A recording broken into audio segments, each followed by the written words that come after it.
له بګرام نه تر جبل سراج پورې سړک چې د کابل پروان پر لویه لار پروت دی د مسافرو او بار وړونکو موټرو لپاره ځانګړی ارزښت لري.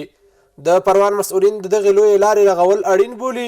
زیاتوي چې د چاریکار ښار مرکزي څلور لارې به هم چې په تګ راتګ کې ستونزې پیدا کړي پیل کړي. شهرهای ترانزیتی و بین المللی است، اهمیتش زیاد است و ضرورت به این بود که شهرها ترمیم شود. د پروان ریاست فایدامه د شوبر نه سرک ترمیم د خاورې سکېدل د غریم شروع کړی دی.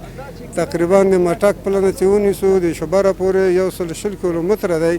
د دغې لویې لارې رغول چې شمالي ولایتونه له مرکز سره نښلوي ځانګړی ارزښت لري.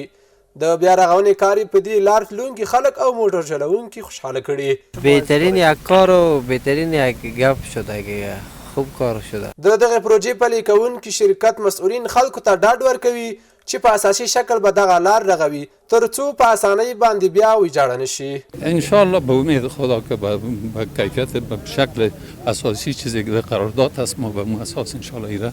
دغه لویه لار د ډیرو بار وړونکو موټرو د تګ راتګ له امله ویجاړه شوې وه چې په بیا رغونې سره به یې په تګ راتګ کې اسانتیاوې رامنځته شي.